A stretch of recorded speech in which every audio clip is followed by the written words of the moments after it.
Bonjour à toutes et à tous. Nous sommes vendredi 16 mai, il est 9h30. J'espère que vous allez super bien. Moi, je vais bien, en tout cas. Salut Kader, bonjour François, bonjour Jacques. Ça va très bien, je te remercie Jacques. Et toi? Ça fait un moment que je suis pas allé sur le forum, je vous avoue, je suis un peu débordé en ce moment, mais je vous promets que ça va s'améliorer. Là, je déménage, comme je vous disais, mes bureaux, je fais, enfin bon, beaucoup de choses à faire, mais ça va passer. Salut El Matador, je suis aussi très content d'être avec toi ce matin. Bonjour Paul, bonjour Cédric, bonjour Thierry, bonjour Rachid, Gérard, Tony, Jean-Luc, Jacques et les autres. Salut Thierry, Barge. Bon, alors, on va commencer. Bon, une belle équipe ce matin avec nous, donc si vous voyez des choses, dites-les. Je vais essayer de faire un peu plus vite que d'habitude. Enfin, je dis ça tous les jours, je dois vous faire rire à force. De façon à m'intéresser un petit peu plus à vos propres signaux. Donc, je vous le redis, hein, je réponds pas aux questions sur Ishimoku parce que c'est pas un cours sur Ishimoku, j'ai pas le temps. Pour ça, je fais des formations à vraiment pas cher. Et puis, il y a de tout sur le site et le forum. Donc, ce matin, sur mon site, j'ai des... Mais je pense que ça vient de chez moi. Euh, j'ai IG Market qui fait son... Regardez, j'ai des pubs IG Market, j'ai rien demandé. Voilà. Bon, voilà. Donc, nous avons une pub gratuite pour IG Market. Donc, je suis en ligne avec le service technique. Je pense que j'ai un virus. Donc, je ne suis pas partenaire d'IG Market. Je vais l'être de FXM prochainement. Donc, voilà. Enfin, ceci dit, c'est rigolo, quoi. Je suis ciblé. On est ciblé. Donc, la revue de marché. Est-ce que j'ai cliqué sur enregistrement? J'ai cliqué sur enregistrement. C'est parti. Donc, ben, mon enthousiasme d'hier a été un petit peu refroidi en cours de journée. Mais je reste tout de même très enthousiaste parce que je pense franchement, enfin j'espère que nous allons avoir enfin de la volatilité et des signaux dans les jours à venir. De toute façon, être optimiste et y croire, c'est pas cher, ça ne mange pas de pain et ça ne peut que nous faire du bien. Donc on verra bien. Donc nous sommes vendredi. Donc je suis exceptionnellement, j'ai passé tous mes graphiques en weekly pour qu'on observe un petit peu la clôture ce soir. Donc on va faire vite, on a dit euro-USD. Ben c'est assez simple hein, finalement.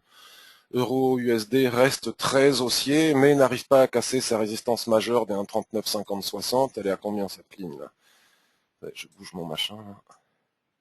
1,3960, 1,3950, 1,3965, enfin 1,39 en réalité, hein, parce que vous voyez ce dont on parlait hier, on va en reparler aujourd'hui parce que les gens qui tradent à très court terme, ils s'en fichent un peu parce qu'ils vont chercher des objectifs très courts. Mais nous, moi, je trade pas à très court terme. En tout cas, j'aimerais ne pas trader à très court terme. Donc c'est important. Vous voyez ce que je vous disais hier. On a très bien, vous voyez ici sur les 1,39 en H4, on a bien eu une cassure réelle de ce niveau de résistance. Si je le trace ici, vous voyez ce niveau de résistance. Si cette bougie là, on la regarde en H4, voire même en daily, elle a réellement cassé. Donc nous avons réellement eu un signal pour aller chercher les 1,39. Mais si on s'était arrêté à 1,3870 par exemple, alors que notre objectif était à 1,40 en réalité. Ici c'est 1,39, pardon. On est allé chercher on avait un objectif, admettons, à 1,40, mais si on s'était arrêté à 1,3970 ou 50, nous n'aurions pas atteint l'objectif. Et finalement, malgré le signal qu'on a eu en daily ou en H4, la clôture weekly prime sur l'autre. Donc si on n'a pas réussi à prendre nos bénéfices ici, ce qui est normal puisqu'on voulait viser l'objectif, une fois que les prix repassent sous la droite ici, il faut sortir, il faut absolument sortir puisque on a la cassure H4 daily, etc. Mais ici en weekly, ça repasse dessous, donc il faut sortir et encaisser les pertes, même si c'est 50, 60 pips, il faut les encaisser parce que le risque c'est ça, sinon, si on laisse courir. C'est la difficulté du trading c'est une des difficultés du trading. Bon, parce qu'on va y revenir puisque c'est exactement ce qui s'est passé hier. Bon, l'avantage c'est qu'on était prévenu, on savait comment agir si ça devait arriver. Vous voyez, on avait tracé nos lignes intraday et puis on s'est fait avoir. Je vais vous montrer comment. Donc ici nous avons Kijun qui n'est pas plate, mais qui malgré tout soutient. Bon, on voit pas très bien, mais on va faire vite. Qui soutient les prix, d'accord. Et si ce niveau casse, a priori, nous on cherche. Il est évident, je pense qu'il n'y a pas d'erreur que d'imaginer qu'on puisse aller chercher les 1,3627 ici, puisque Shinku n'a pas d'obstacle, c'est un niveau important. Bon, cependant, nous avons ici les 1,37, on va y revenir, le Platenkan ici. Donc ça reste haussier, d'accord, ça reste haussier, mais ça corrige, on a des... Voilà, tant qu'on ne passe pas sous les 1,36, 20, ça reste haussier sous les 1,36, 20, on pourrait retourner assez rapidement chercher les 1,35, 60, puis le fameux gros niveau des 1,35 qui est un niveau majeur sur le mensuel. Si vous ne l'avez pas encore vu, vous mettrez vos graphiques sur le mensuel et vous verrez, c'est de très grosses droites, aussi bien pour Shinku que pour les prix. Donc, qu'est-ce qui s'est passé hier? Parce que j'avais dit que si l'on arrivait à franchir, si Shinku arrivait à franchir le nuage et la trend en séance, donc c'est-à-dire en cassant cette droite, vous voyez, on pouvait vraisemblablement viser les fameux 1,3625, 1,3630 que l'on vient de visualiser ensemble sur le weekly. Mais j'avais dit aussi, je m'en souviens bien, que nous aurions sans doute une difficulté, mais que bon, c'est pas parce qu'on a des difficultés de temps en temps qu'il faut pas y aller, parce que sinon on n'y va jamais. Hein. Bon, c'est toujours délicat, on y va ou on n'y va pas. Bon, en réalité, c'est bien d'y aller quand, bon, voilà, on aurait des difficultés aux alentours des 1,3650, c'est-à-dire ce petit plat qui jaune ici et ce petit plat SSB. Et regardez ce petit plat qui jaune, le rôle qu'il a joué, c'est Ishimoku est un emmerdeur, il faut le savoir. Ishimoku, je l'aime beaucoup, mais il n'empêche pas moins que c'est un emmerdeur. C'est très clair pour moi. Voilà. Regardez, on se dit, bon, allez, ça va passer, et puis bah, finalement, regardez, un tout petit plat qui jaune, tout est dans Ishimoku, tout, il n'y a même pas besoin de tracer de droite à la limite, quelque part. Ce petit plat qui jaune, regardez, au pic près, est venu perturber notre plan, c'est-à-dire que nous n'avons pas atteint l'objectif ici. Et puis finalement, on a fait une superbe mèche comme ça, et on est venu clôturer au-dessus du support, d'accord, de la résistance du support, et là, on n'arrive pas à passer ce plat SSB, c'est casse-pompon, quoi. Donc il faut, comme nous l'avions repéré hier, il faut casser les 1,3730 pour éventuellement imaginer qu'on puisse retracer au moins jusqu'au 1,38, voire jusqu'au 1,3820, la traîne là qu'on va venir tester, peut-être, hein. Mais en tout cas, là, ça ne passe pas. De la même manière que je disais hier qu'il fallait casser les 1,3680 pour venir chercher les 1,3630, ce que j'ai essayé de faire. Donc maintenant, on va rebasculer en H4 pour que l'on puisse voir cette histoire de clôture, blablabli blablaire. Donc voyons ce qui s'est passé. Donc nous avons bien ici nos, je sais plus combien, là, ce qu'il fallait casser, les 1,37, d'accord. Bon, ça, je sais plus ce que c'est, je vais le virer. On a bien les 1,37, c'est-à-dire le moment où Shinku passe sous la trend du daily, qu'on a un beau marabosu, un beau signal. Bon, il est pas très volumineux, mais bon, ça va quand même, il est pas vilain. On rentre en position ici, paf, on vient se taper les 1,3650, le tout petit plat qui jaune, et ça ne passe pas, vous voyez. Ça ne passe pas. Donc ici, lorsque l'on remonte au-dessus des 1,37, qui correspond donc à la zone, à cette zone-là, d'accord, lorsqu'on remonte au-dessus, ce qui est le support importantissime en daily, faut pas se poser de questions, faut sortir, quoi. Même si on a une qui jaune au-dessus qui peut retenir, ou je ne sais quoi, faut sortir. Donc bon, moi j'ai géré la situation, j'ai vu le vent tourner, notamment en me fiant à l'USD CHF, hein, j'ai prévenu sur Twitter, vous avez lu, je suis sorti à plus de pips. Quand j'ai vu que ça remontait, je me suis dit c'est pas bon, je suis sorti à plus de pips. J'ai retenté un short sur le M15, je suis sorti encore à 3 pips, donc j'ai pris 6 pips sur l'euro USD. C'est frustrant, donc nous savons qu'ici à 1,3650 à peu près, 1,36, même si c'est un tout petit plat qui joue, nous savons qu'ici nous avons un ennui. Donc là ça devient compliqué, parce que si on doit shorter ici, bon mais à ce moment-là si on repasse sous Tenkan, on peut reviser ici, mais alors là, il va falloir gérer sur du M15. C'est du très court terme, hein, c'est pas ma tasse de thé, vous le savez. Mais il y a des pipes à prendre, encore une fois, si on casse Tenkan, on revient chercher cette droite, et puis finalement, si cette droite lâche, voilà. À la hausse, bon, ben, il faut attendre de revenir, comme nous disions, au moins, bon, c'est un peu compliqué. GBP USD, on fait une analyse rapide sur le weekly pour voir qu'il est très haussier, hein, il n'y a aucun souci, avec un nuage weekly qui commence à être bien orienté, des cassures majeures à ce niveau-là, voilà. Avec des mèches toujours, parce que c'est typique du GBP USD, ça fait des mèches, ce qui complique le placement des stops, hein, c'est compliqué GBP USD. Puis un niveau de support très important ici sur les 1,6740. Donc là, on fait une étoile filante, mais on a un signal de retournement en chandelier japonais. Mais comme les chandeliers japonais ne donnent pas d'objectif juste une indication sur la force de la tendance. On ne peut pas, ils sont revenus chercher ce niveau qui est le niveau de Tenkan. Donc tant que Tenkan ne casse pas, c'est-à-dire cette droite qui est ici, tant que Tenkan ne casse pas, il est difficile de venir chercher Kijun ici à 1,6520. Mais c'est le plan. Si Tenkan casse au niveau des 1,6730, on peut viser théoriquement les 1,6535. Rien n'empêche, vous voyez, il n'y a absolument pas de barrière jusqu'au ce plat Tenkan qui correspond à ce plat Kijun. Donc maintenant, on bascule sur le daily, rapidos. Et voilà la situation sur le daily. Donc on retrouve notre droite de tendance. Bon, on peut l'ajuster hein, pour qu'elle soit plus précise sur le daily. Hop, on l'ajuste un petit coup comme ça. Donc vous voyez, on vient tester ce niveau.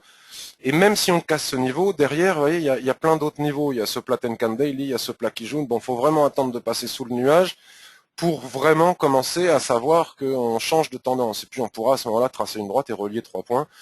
On pourra rentrer avant, hein, puisqu'Ishimoku, on dit que c'est un système qui fait trader en retard, mais en fait c'est pas vrai, parce que si on attend 3 points, ce qui théoriquement nous devrions faire pour avoir un minimum de changement de tendance, on rentrerait vraiment plus bas qu'avec Ishimoku qui nous donnera des opportunités avant. Voilà. Bon, en attendant, ça rebondit ici, c'est pas clair, au niveau de chandelier japonais, je sais pas à quoi ça ressemble, ça, à rien. En tout cas, ce qui est clair, c'est que Shinku rebondit sur son support. Si on reprend Kijun et Tenkan, mais on reprend la hausse. Voilà. Donc stand-by. Stand-by. Bon, voilà, sur du très court terme, là maintenant, si on bascule sur le H4, on voit que cette droite avec Tenkan Daily juste en dessous est un plat SSB, enfin ça marche bien. Donc on avait vu hier les objectifs intraday, mais j'avais oublié cette droite. Je dois être sincère et franc, j'avais oublié cette droite, donc heureusement qu'on n'a pas cassé ici. Sinon on aurait sans doute eu un problème ici avant de venir chercher celle-là. Donc je ne vois pas tout. Donc si on casse Kijun ici, théoriquement, on peut prendre encore une fois, c'est ce que font les traders de très court terme avec Ishimoku. Si on casse les 1,6820 sur le H4, on bascule sur le M15 et puis on a 20 pips à prendre. Bon, ben 20 pips à 10 € le pip, ça fait des ronds. Hein. Mais moi, c'est pas ma tasse de thé. Donc AUD et USD, ben il n'y a rien à dire de nouveau, si ce n'est que là, on voit bien jusqu'à quel point Ishimoku est un emmerdeur. Hein, ça fait des semaines et des semaines et des semaines que des gens cherchent à acheter AUD, USD, des semaines et des semaines que je dis, bah oui, peut-être, sans doute, mais regardez, ici Shinku ne passe pas les prix, hein, ceux qui ne veulent pas croire que Shinku est magique, elle ne casse pas les prix, elle contourne, elle essaye de passer par là, bim, regardez, la mèche, la pile poil rejette au pile près, elle essaye de passer par là, bim, là, maintenant, elle doit être confondue, elle est là, elle est confondue avec la Kijun qui est ici, mais ça ne passe pas. Ça ne passe pas. Il n'y a que lorsqu'on passera le retracement de Fibonacci des 0,382, là tout ce retracement Fibo weekly, il faut que j'aille doucement parce que vous avez du lag, voilà, paf, retracement Fibo et 0,382, ça ne passe pas. Il n'y a que lorsqu'on cassera les 0,382. Si on pouvait le faire en rentrant dans le nuage, à la limite c'est sympa, ils vont être patients. Moi je suis pas sûr que ça tienne encore une semaine ou deux pour nous donner la chance de rentrer dans le nuage, parce que si on rentre dans le nuage, on franchit la droite, et à ce moment-là, on peut viser, vous voyez, c'est clair comme de l'eau de roche, hein, on peut viser cette SSB qui est ici. À ce moment-là, l'espace y sera. Bon, il faudra faire attention à l'intersection de Shinku avec cette droite. Donc voilà, si on bascule sur le H4, maintenant que l'on sait ça, et comme on est en weekly, on doit attendre. Il n'est pas dit non plus qu'à force de taper ce niveau, on dégringole. Hein. Il n'est pas dit. Donc là, déjà, bon, c'est difficile hein, de tracer des droites. Bon, là aussi, vous voyez, il y a de l'intraday à faire. Hein. Ou du très court terme, si on casse les 0,9323, rien ne nous empêche d'aller chercher les 0,93. Il y a encore 20 pips à prendre ici, mais il n'y a rien d'autre à prendre selon moi. Voilà. Donc c'est pas génial. Je vous donne des billes si vous voulez faire du très court terme. Toujours en clôture, M15, et en faisant attention qu'à que à la clôture H1 ce soit confirmé. NZD USD est aussi très haussier, mais il a un top ici à 0,8785. On est à 0,8633, bon c'est compliqué, c'est très haut. Donc là, vous voyez, il y a ce range là. Bon. Et là, pourquoi j'ai tracé cette droite? J'ai tracé cette droite parce que sur le H4, ça donne ça. Et ça pourrait être une opportunité de trading. On a fait exactement le même trade sur Euro AUD la semaine dernière qui a été gagnant. D'accord? Donc là, vous voyez, on casse cette droite à l'intérieur de ce range. Donc on est dans le range, ok, c'est très clair. Donc on casse cette droite. Si on la casse vraiment, hein, vous voyez, si Shinku sort de la droite ici à 0,86, on va dire dans 30 pips, sous les zéros, on va se mettre ici, sous les zéros, On tiendra pas méga compte de ces droites-là, puisque si c'est dans du range, ben c'est pas très grave, normalement ça passe. Je dis normalement, hein, après c'est pas super net. Si on casse les 0,86, on peut atteindre les 0,8530. Là, ça devient vraiment intéressant, 70 pips. Donc le souci, c'est que ça aura bien baissé, 0,86. Si on perd encore 30 pips là, soit on y va direct et puis on met le stop ici. Donc on aura un 30 pips de stop pour un 70 pips de gain. Donc au niveau du ratio, c'est bon. Soit on bascule sur le H1 à M15 comme on a l'habitude de faire avec Ishimoku pour faire de l'intraday. Et à ce moment-là, on laisse casser, on attend le pullback, on se place sur le pullback, et on vient chercher la droite. Donc là, possibilité aujourd'hui sur NZD USD, à la condition absolue que Shinku casse la droite. Voilà. Donc là, nous avons une opportunité de trading aujourd'hui, si ça le fait, quoi. Bon, je suis rentré sur USD CHF, moi. Je suis rentré sur USD CHF, j'ai tourné ma veste, j'ai vu ce qui se passait sur Euro USD, j'ai prévenu sur le blog et sur Twitter. Je vais enlever mes Fibos là parce qu'ils me donnent des bons niveaux, mais bon, si on va les garder pour mieux voir sur le H4. Donc là, c'est juste une vue weekly. Hein. Donc ce que je vous disais sur une vue, qu'est-ce que c'est que cette chose pas très jolie sur une vue weekly. Bon, nous étions très baissiers, on a retracé, voilà, ça repasse comme ça. On repasse dessous. Bon, c'est compliqué parce que là, on peut y voir un double bottom. Enfin, c'est rikiki. Pour moi, ça c'est pas un double bottom. Il faudrait qu'il y en ait un ici. Ça, c'est du rikiki, quoi. Donc, on repasse sous le nuage. Vous voyez, le nuage s'oriente correctement. On peut tracer une droite. Bon, au minimum, j'essaye de viser le bas du range ou le milieu du range. Donc, on va affiner. Ça, c'est juste pour vous montrer qu'on est quand même baissier et qu'il n'y a pas de droite Ishimoku qui nous gêne jusqu'ici, vous voyez, voire même jusqu'ici, voire même jusque-là, rien ne nous gêne. Donc si euro USD rebondit, forcément USD CHF va baisser. Donc j'ai choisi celui-là parce que graphiquement il est plus propre. Donc toujours mon dada, je l'ai fait sur le Dow Jones, ça n'a pas marché. Si ça marche pas ici, vous allez me dire mais ça marche pas ton truc. Ben écoutez, ça marchera, ça marche, je vous assure que ça marche. Regardez, on voit bien là, soulèvement au-dessus d'un range, on tape le bas, ressort au-dessus d'un range, on tape le haut, soulèvement au-dessus d'un range, on tape presque le bas, ressort en dessous d'un range, on tape le haut. Donc là, ce serait encore une fois pas de chance pour moi si ça ne marchait pas. Bon, après, il y a des jeux de droite aussi sur du long terme qui des fois sont embêtantes, mais on va pas rentrer dans les détails. Donc là, j'aime bien parce que nous sommes sous la Kijun Weekly, pile poil sous la Kijun Weekly. Le range, il est bloqué aussi par l'alignement de cette Kijun et de la SSB qui est ici. Et hier, on a fait un magnifique, je sais pas quoi, une belle étoile, là, comme ça. J'aurais préféré que ce soit un doji ou un superbe... Bon, on a fait une belle étoile avec un superbe soulèvement hier et les acheteurs se sont fait repousser. Donc moi, j'ai anticipé ce que je vous disais sur la newsletter que je vous ai envoyée hier, exclusivement pour les membres du site. J'ai anticipé, c'est pas bien, j'ai shorté. D'accord? Bon, et la SSB qui est ici, elle pose un peu problème. Donc c'est pour ça que j'insiste sur le fait que c'est pas bien, mais je m'en fiche un peu dans le sens où moi je vois le range. D'accord? Donc je vois des nuages ici qui sont en train de s'aligner, de s'aplatir complètement et de se mettre à l'horizontale pour nous donner l'équilibre du range.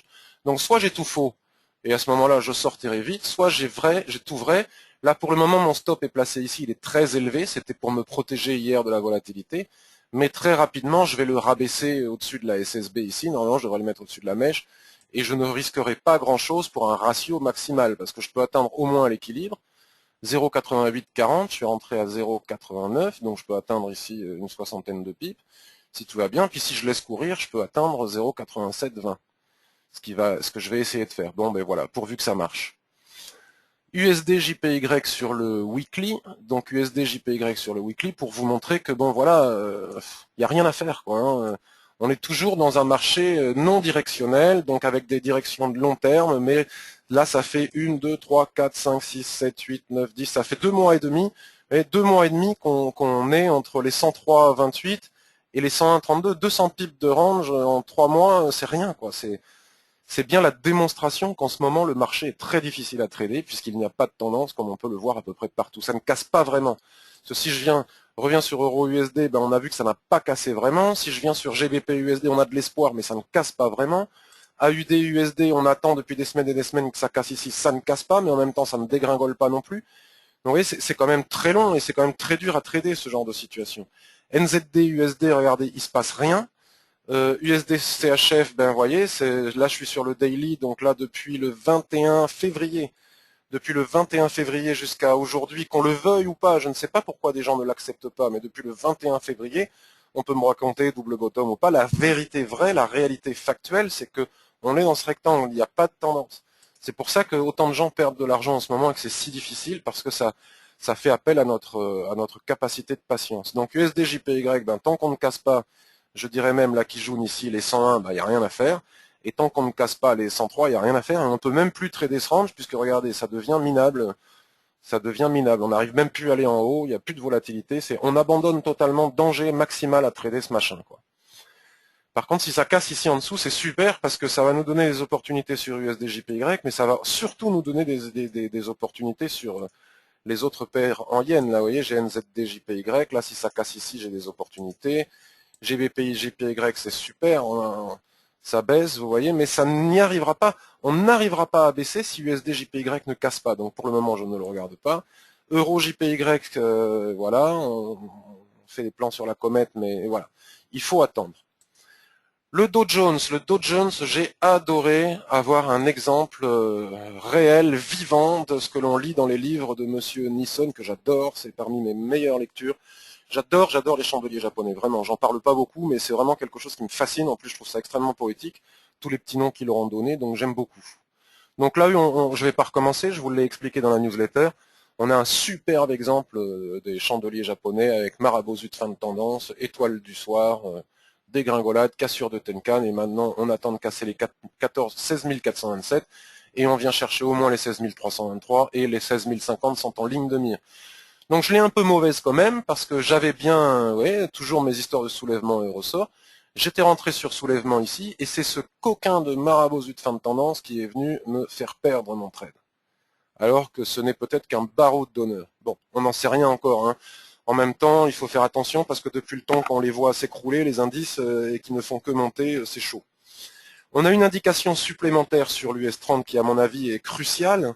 J'en parle pas souvent non plus, c'est le RSI 21. Je me moque des surventes et des surachats, j'ai pas besoin de ça avec Ishimoku. Ishimoku, dans les formations, je vous ai expliqué, la Tenkan Daily nous informe très très bien sur les zones de surachat et de survente, il n'y a pas besoin du RSI pour cela. Mais par contre, j'aime beaucoup utiliser la zone de neutralité.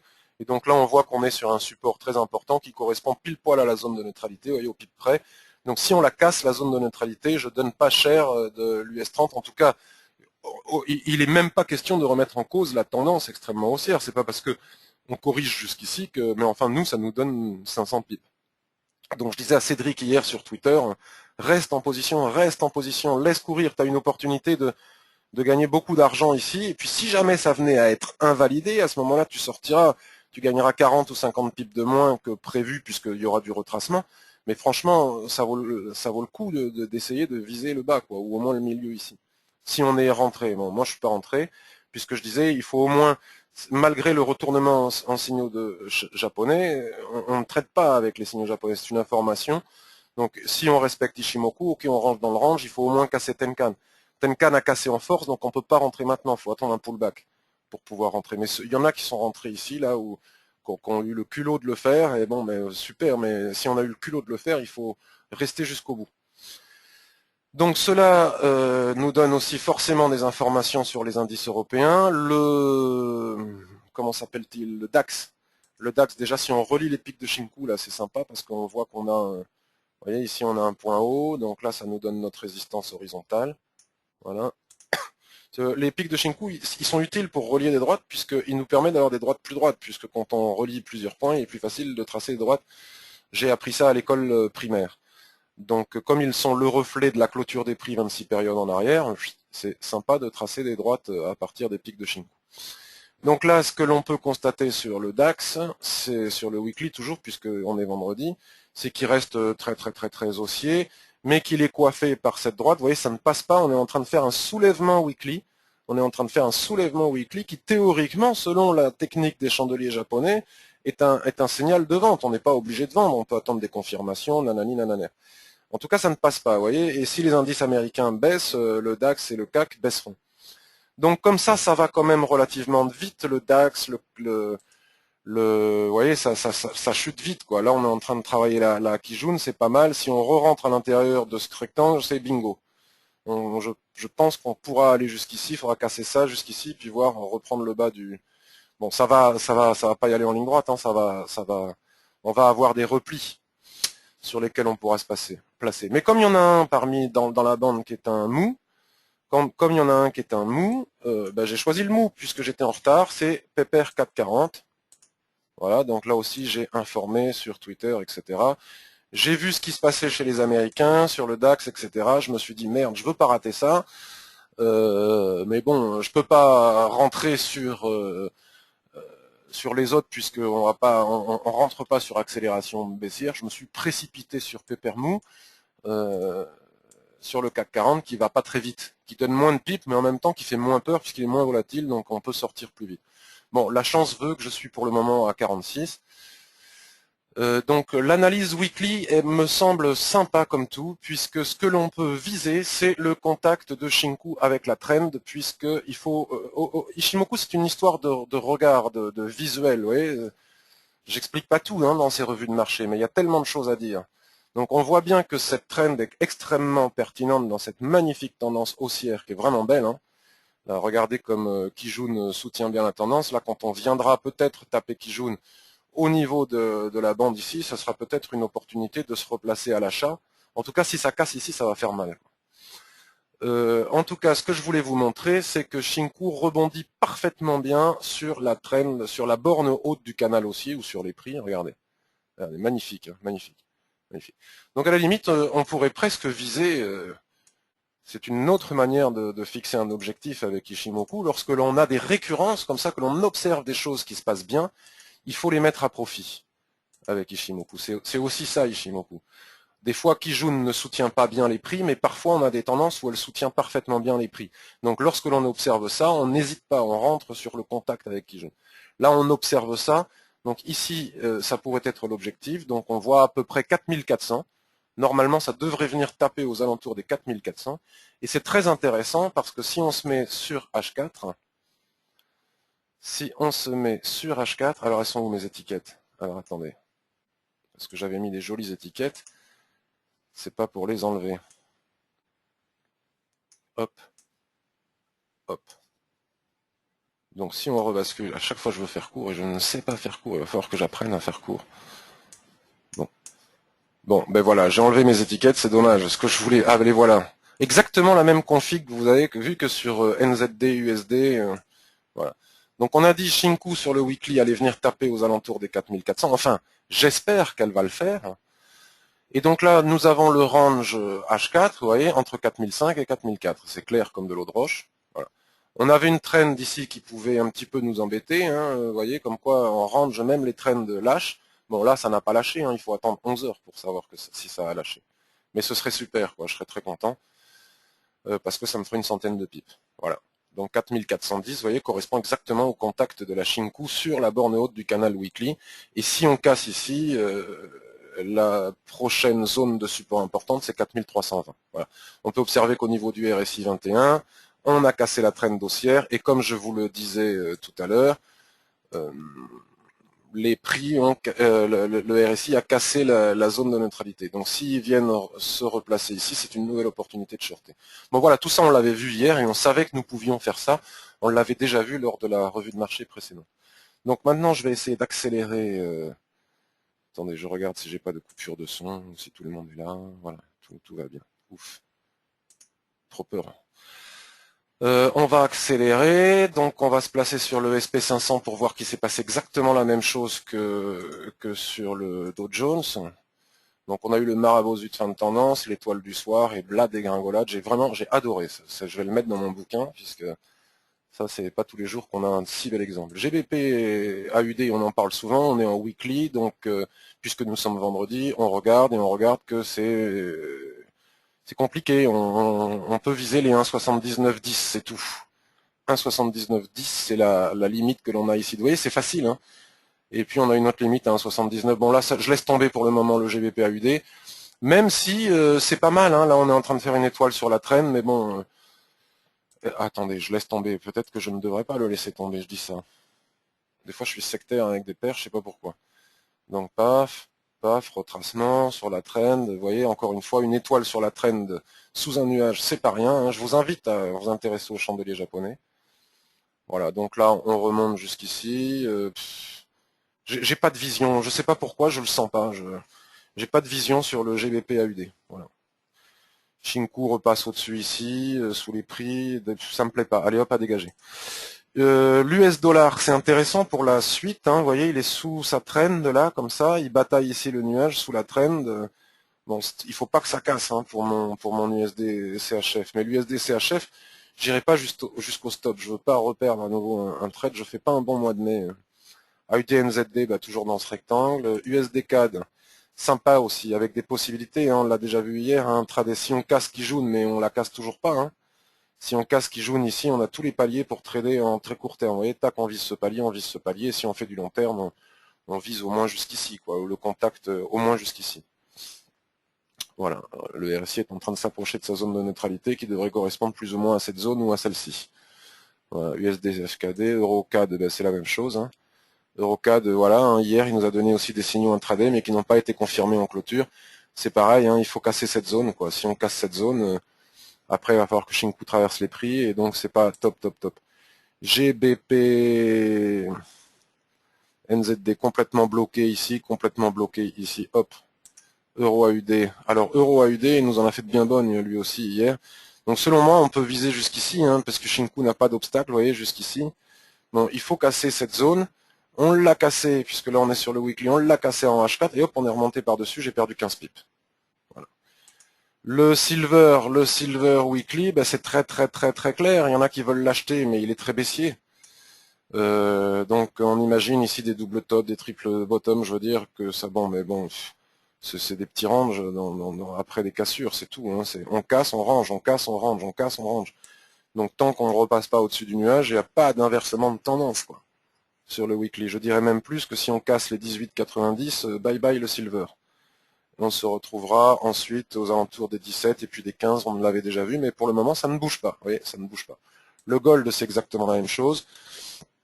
Je ne comprends pas pourquoi il y a des gens qui le vendent, qui l'achètent, qui le vendent, qui l'achètent, alors que ça ne bouge pas. On est dans ce range aussi, double bottom probable ou possible, mais on ne sait pas. En tout cas, c'est exactement pareil que le silver. On est sous un nuage épais. La tendance est belle. Bon, ok, on fait du range, donc c'est pour ça que les droites de l'Ishimoku cassent dans un sens et dans l'autre. Donc les gens qui n'ont pas compris ça se disent ah ça y est, ça remonte ici, on achète. Oui, mais ça remonte pour aller chercher la borne du haut du range. C'est tout. Là, on fait un avalement et puis là, on est à l'équilibre. On casse pas l'équilibre. Donc tant que l'équilibre tient, on peut éventuellement imaginer que ça puisse rebondir et casser. Si l'équilibre venait à lâcher, ici, si on casse, vous voyez, ça fait 1, 2, 3, 4, 5, 6, 7, ça fait pratiquement 2 mois qu'on travaille, qu'on baisse comme ça, qu'on fait des ressorts. Si on casse, ça paraît évident qu'on vient chercher le bas. Encore une fois, question de patience. Donc, on refait un récap. Euro-USD, ça ne bouge pas, ça ne bouge pas, ça ne bouge pas. USD, CHF, je vais rester à 5 pips toute la journée, ça va être génial. Et les indices américains, ben, vous voyez, ça travaille cette zone. Le DAX H4, il travaille ça qui jaune ici. Si ça lâche, ça rentre dans le range. On se retrouve à 9500 à mon avis, quoi. Donc à vérifier. Donc là, ça fait de la mèche, mais vous voyez, la mèche ne veut pas dire... voilà. Donc voilà, je vais revenir vers vous. J'ai été très long.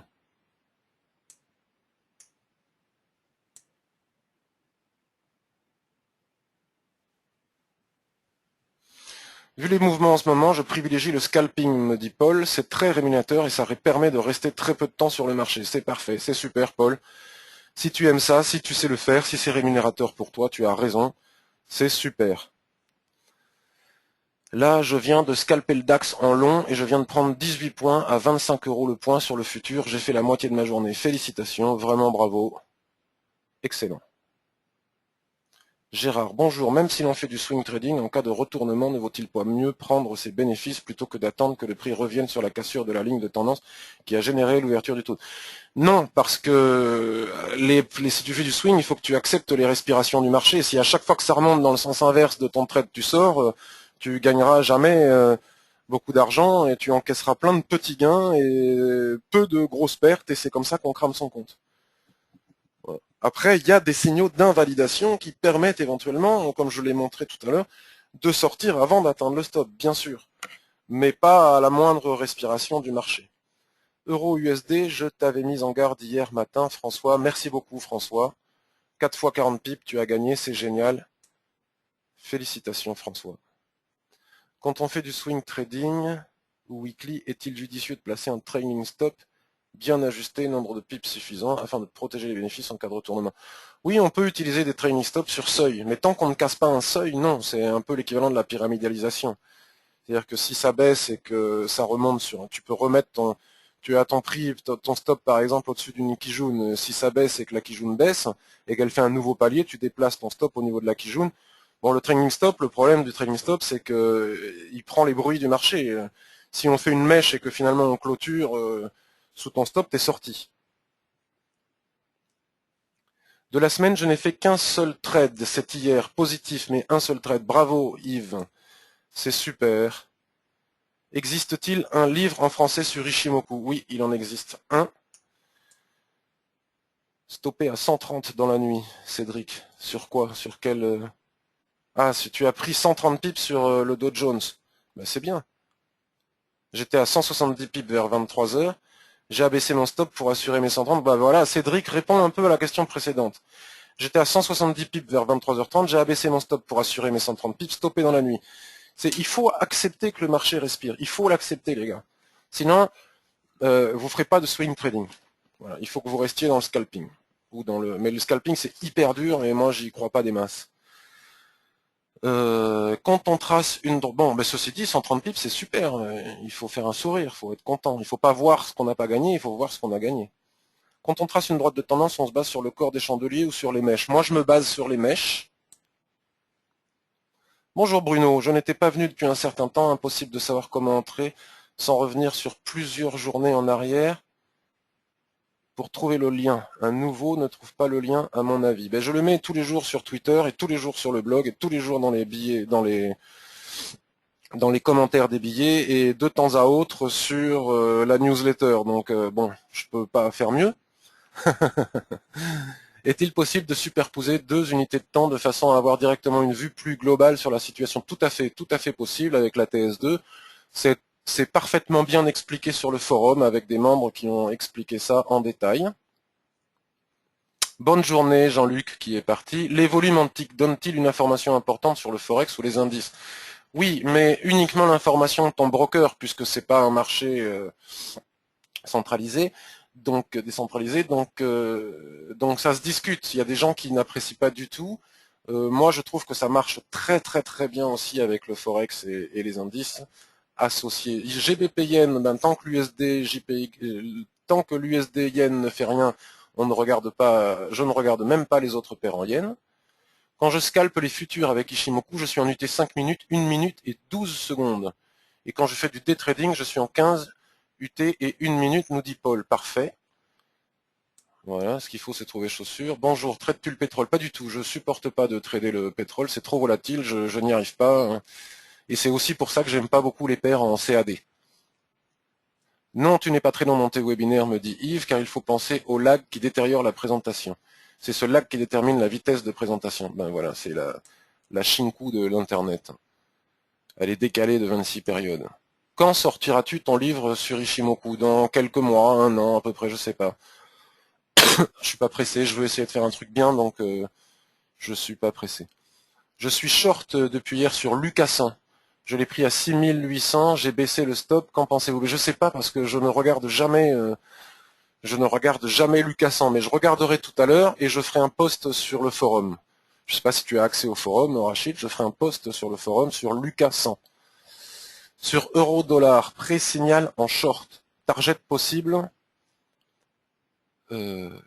Target possible sur les 37 et après, la suite sera haussière, d'accord? Bonjour, merci sur ton point de marché, mon adresse est inscrite. Ouais, je n'ai pas reçu. Comment vérifier qu'elle est bien enregistrée? Parce que quand vous vous inscrivez à la newsletter, vous recevez un mail automatique qui vous demande de confirmer votre demande. C'est la loi anti-spam. Donc tu n'as pas dû confirmer, tu as dû oublier. Ce que je te propose, c'est de m'envoyer un email et puis avec ton pseudo, tout ça, et puis je regarderai et je te la réenvoierai.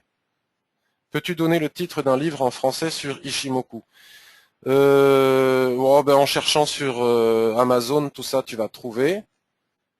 Voilà. J'en connais des super en anglais et en français, j'en connais un, mais je n'en parle pas beaucoup. Moi, je prépare un livre sur Ishiboku, tout ce qu'il ne faut pas faire. Voilà. Kader Darkwi nous dit, voilà, ça peut te donner une piste sur le livre. Il s'agit de Karen Pelwal, nous dit Kader. Bon, sur ce, je vais vous souhaiter une excellente journée. Merci beaucoup d'avoir suivi cette revue de marché. Communiquons sur le blog, sur le forum. Et puis, je vous dis à la semaine prochaine. Merci beaucoup à tous. C'était un très bon moment pour moi.